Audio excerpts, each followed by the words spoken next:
there everybody, this is Caitlin here and welcome to Card Game Tuesday, the day of the week where we discuss all things card game related. First of all, I want to say I hope everyone had a lovely Christmas or whatever, because I didn't upload a video on Sunday, which I normally do, but that's mainly because it was Christmas Day. I figured it's going to be that kind of day where you want to spend it with your family and whatnot, and I didn't really have anything that I actually wanted to do or whatever for the Sunday video on Christmas Day, funnily enough. So I was just like, you know what, I'll just leave it, have a little break on the Sunday, take the time to enjoy Christmas Day, and we're back now on Card Game Tuesday. Now, we're in that kind of like, you know, funny stage where like it's before New Year, it's before the new Vingolf and the set 3 or whatever, Force of Will, Lapis Clusters happening, blah blah blah. Things are going, you know, we're in that kind of middle stage. So I don't want to like bombard the channel with too many deck profiles, because we're going to be doing the deck profile challenge thing on Wednesdays now, hopefully. So I don't want to like bombard the main days or whatever with too many deck profiles. They will still be happening, but I'm going to try and like space them out a bit so it's not like consecutive weeks where a deck profile will happen. So maybe one week, like last week or whatever, I did a deck profile, and then this week we're going to do something a little bit different, and then next week we'll probably have another deck profile or whatever. So for today, I wanted to actually share with you guys my top 5 favourite cards that they released in set 2 of Lapis Cluster, Legacy Lost. So I've made a couple of rules for this because I didn't want the picks to be too fairly obvious, and I wanted to try and spice it up a little bit more so that it would, like, the choices I made weren't too obvious, and you know, things that I wouldn't maybe necessarily always run in decks or whatever, or things that I might not even build, but just like objectively looking over the entire like set list or whatever that we got, I want to like pick out 5 ones that are ones that I like the most. So in terms of rules, I am not picking any magic stones, so none of the new special jewel stones or whatever. I'm not picking any of the rulers either, because I feel like that would be copying out, because I would obviously pick Lumia, because I love Lumia and whatnot, so I feel like that wouldn't be very fair, considering that there's only 5 rulers, and you know, Lumia would automatically pick a spot or whatever because I love her, and Nyarlathotep obviously. So that's like some of the kind of rules I've made up. So I've tried to make it a little bit varied, the ones that I've picked. Hopefully you guys can reach them. I've also tried to maybe like spread it across the rarity, because I didn't want to like, I was initially picking my list, I was like, my god, my entire list is all SRs, need to mix it up a bit here. So I will give some honourable mentions and whatnot to things that didn't make the top 5. Personally, I would have maybe made a top 10 if I felt so strongly about 10 different cards, but I couldn't. I was actually thinking of making it a top 10, but then I was looking at the set list and I was like, I feel passionate about maybe 6 or 7 cards in particular, but I don't know if I could say I was strong enough about 10 cards, so I've limited it to 5. So I think honourable mentions that we'll make right now, we're going to give 2 honourable mentions, I believe. One will go to Nyarlathotep, the SR, the Crimson Radiance. She's an awesome card and whatnot, you know, with, you know, she's a 2 cost, 1 light, 1 fire, but she's technically a 4 cost if you want to play both her awakenings, that both have really nice effects, and you don't necessarily need them. It's obviously like it's the timing and whatnot, and obviously she's got the extra gimmick of like, if you like discard her or whatever when judgmenting Lumia and whatnot, Lumia gets the imperishable and blah blah blah. So she's got some major good use. And the other honourable mention I wanted to say would be Jeanne d'Arc, the new one that we got, the pretty awesome one that I was banging about last week with the Lumia deck, when I was saying how good, you know, she's a 4 cost, 1,000, got precision and swiftness and all that lovely stuff, and I absolutely adore her. And she's really good for a rare. Like, normally you wouldn't expect that, even though if she's technically a vanilla rare, like, you know, she's still got some some punch behind her, so I'm really happy with her. So going in, I've not really like, I've got the 5 cards here in my hand just so I could like read them off them and stuff, but I haven't really put them in a specific order. I suppose, like, if I'm looking at them right now in my hand, I could probably pick a pretty decent order now that I'm just shuffling them about in my hand. But yeah, I'm pretty happy with this. So going in at number 5, we have the lovely Feasting SR, which kind of might look a little bit blurry in the camera or whatnot, because this thing doesn't like to focus particularly well when I'm doing the vlogging style. But obviously, Feasting, the Fate Spinning Winds, total cry cards, like, you know, you're sobbing your heart out every time you see this card. 2 cost, quick cast, 600, 1 wind and 1 void. When it enters your field, you can return another target resonator you control to its owner's hand. And obviously she's got her awesome inheritance ability, which is basically pay the same as her cost. You can target just J/resonator, gain 600 until end of turn. You search your deck for the Feasting Monaco and put it into the field and shuffle your deck. So again, I love it for the artwork, I love it for the inheritance ability, and also it's a really good quick cast, especially considering that she's 600 for a 2 cost. I do quite like that, so that's why she's probably at number 5 for me. Going in at number 4, we have another SR, funnily enough. We actually have Basset, Goddess of Cats. See if this thing will focus on it a little bit. This is my little full art one. But she is another 2-drop, funnily enough. She's 1 fire, 1 void. She's 300, 700, so not the same kind of strength as Feasting there.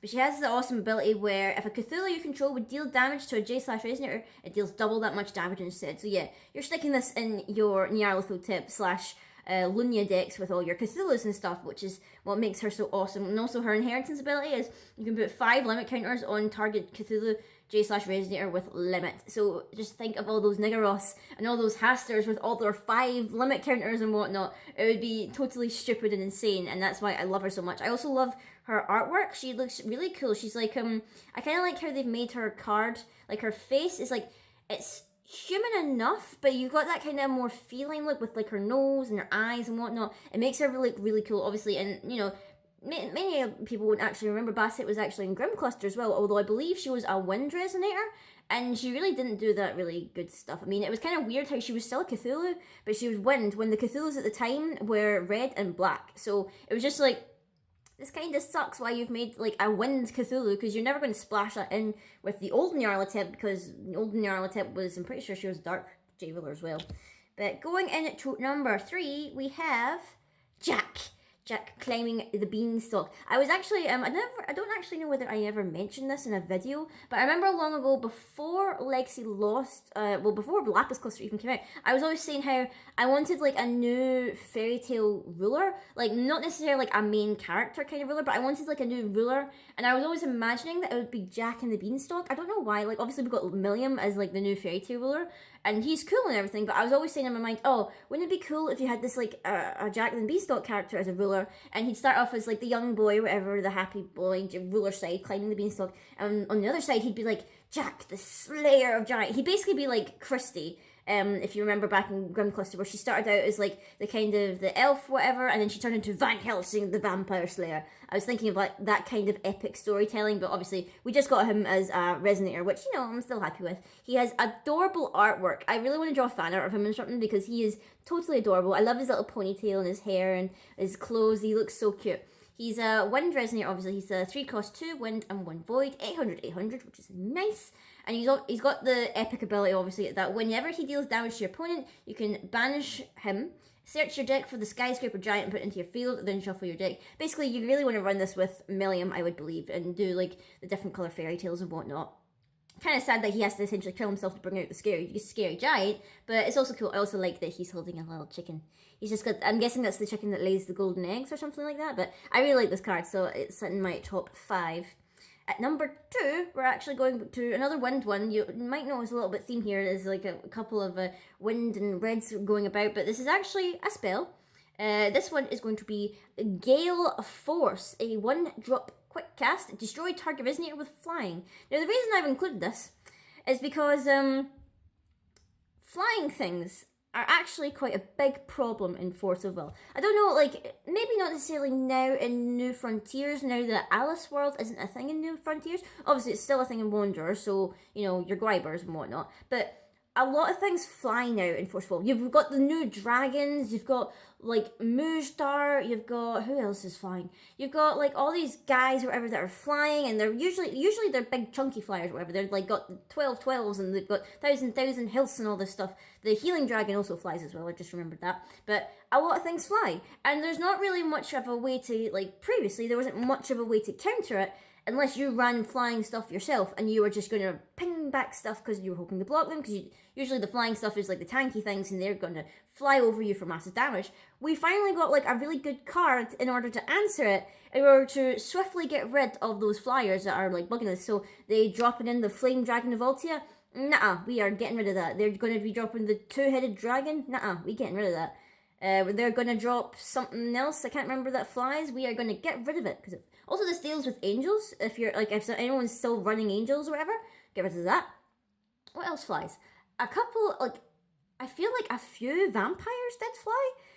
Not many of them, I don't think, or what, did any of them actually fly? I can't even remember. Like, it's been so long since I've looked at like old vampires to see if they did fly or whatever. But this is a really good card, and that's why it's in my top 10. And the top one is actually another spell. It's also kind of got like a little bit of emotional connection with me, but also like at the same time I love it like fondly, is Crimson Ray. I've just got the normal one, but mainly it's because I don't have my Quest Clear one with me, but Crimson Ray was basically my first Quest Clear card alongside the Spirit of Light that I showed you in the video. And so I've got a little bit of an emotional attachment to it because I'm just like, it's like my first ever Quest Clear card, and it's actually one that I wanted, you know, and I'm going to use in a deck and whatnot. Obviously it's for my homegirl Lumia. She's looking pretty epic there in that artwork with her shining blade. It's a quick cast, 1 light, 1 fire.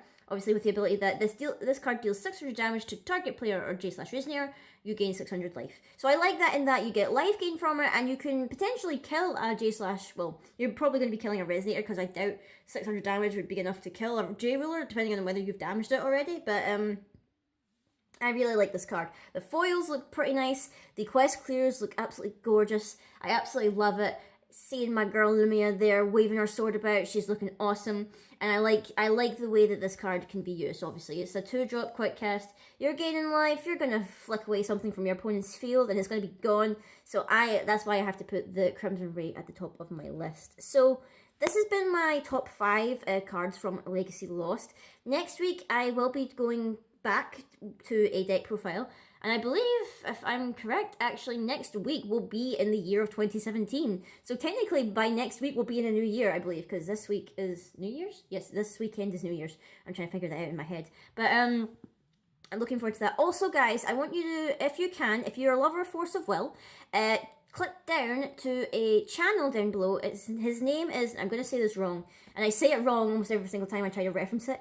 His name is Jake Camyo? I'm not too sure. He normally does Pokemon stuff or whatever, but he's started doing Force of Will stuff on his channel. We actually did a collab on his channel, which he actually recorded correctly and I didn't record correctly. I made a couple of mistakes and lost some of my footage, so sadly I couldn't, like, I am in the process of editing what remains of the video together, but he has the full video together where we did a pack battle for Legacy Lost. So essentially, we had 3 packs of Legacy Lost together, and we were taking it in turns to open them, and basically it's whoever got the best pulls was the winner. So he's got the full video on his channel below, fully properly edited and whatnot. Check it down below, I'll leave a link in the description, and check out his channel. He's starting up doing Forcible content. He did an amazing box opening. If you've not seen his box opening, you have to watch it. I won't spoil what he pulled in it or whatever, but I'm just like, he got some good pulls, man. He got some good pulls, so you check him out definitely. And tomorrow will probably be a new deck profile challenge, and, you know, fingers crossed, you know, you guys enjoy that as well. Seems you got good reception from the last one. And also, before I forget, before I finish the video, because I nearly finished it there and I wanted to say this, I want to say a big thank you, because at the time of this recording, we've actually reached 350 subscribers, which I'm so hyped about and I'm so happy for. And I have to say thank you from the bottom of my heart for all that. I'm just, like, I was looking at one of the little things where you could study your growth over a year. Obviously, this year kind of kickstarted the channel for me, where we gained, like, pretty much the most subscribers we've had. It was kind of like dribs and drabs at the end of, like, 2015, but this year we've really pushed the boat out. We've gotten to 350, and I'm just so happy that you guys are enjoying the content and you're watching the videos and, you know, responding to me and, like, leaving comments and that. It really warms my heart. So going into 2017, I can't wait to make new content for you guys and, you know, push ourselves even further and see where we're going to go from there. So until next time, guys, I will see you all later.